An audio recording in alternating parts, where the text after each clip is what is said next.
Okay, so we have here the differential account. So differential account will help us then to differentiate your different type of our WBC.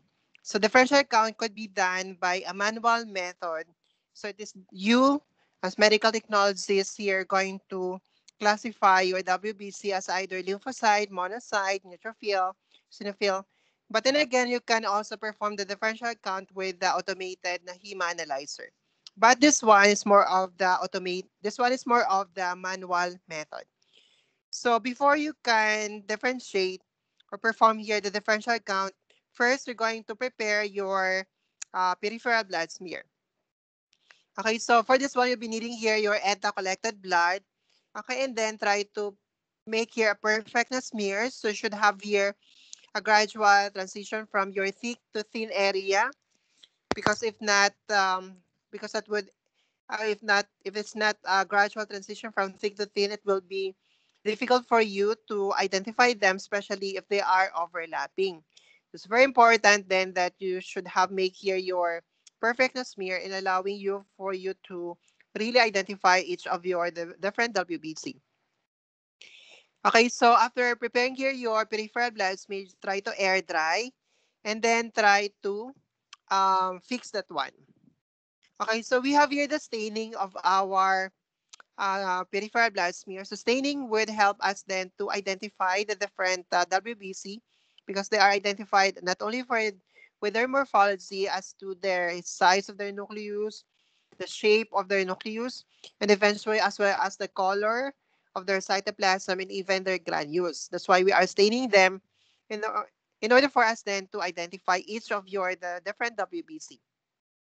Okay, so the first one you're going to do here when you are doing your staining. So first you need to fix your slide with your methanol. Then after that one, you try to stain with your eosine and then transfer to your methylene blue and then try to wash with your tap water. Okay, in order for you to, that would allows you to remove here the excess na stain after the staining process.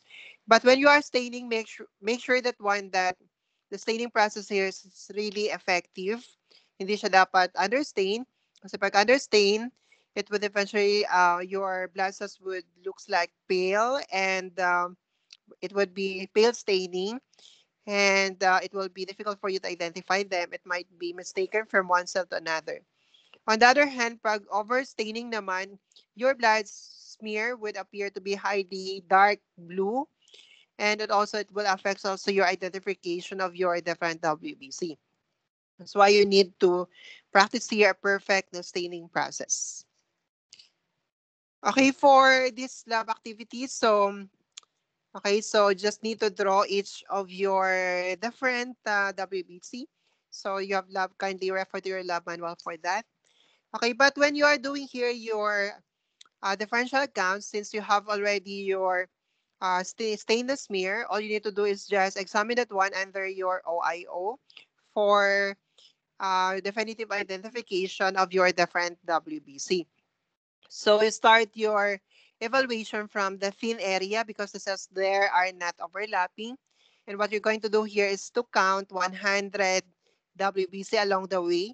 There are several methods of your evaluation with smear. You could have your longitudinal method. You could have here your battlement method. It's just up to you.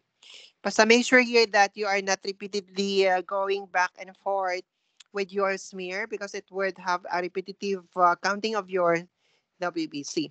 So basta one direction lang dapat.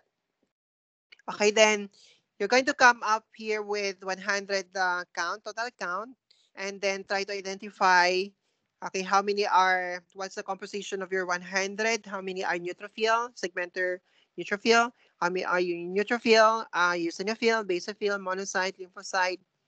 You can present here your result in terms of absolute count. Absolute count is just the percentage or the total number of your each of your cell over 100 times 100. If your laboratory try to report that one in terms of the percentage, but you can also report that one as point. Like for example, if you try to count seven in neutrophil, sorry, the second 7 in neutrophil, then you can report that one as 7%. or you can also report that one is 0.07. So again, it's just up to your laboratory on the manner of the reporting. Another method of reporting, you can also have here your um, relative count. Anyway, relative count is just a percentage. Again, relative count is the total number of each of your WBC over 100 times 100. But if you can also report that one in terms of the absolute count is just your relative count multiplied by your WBC count. It's more informative compared with your relative count. But if you try to check, most likely, if you try to check the CBC na result form, it's more of ano siya, relative count ang ginagawa. Okay, so that's it for our differential count. Okay, thank you.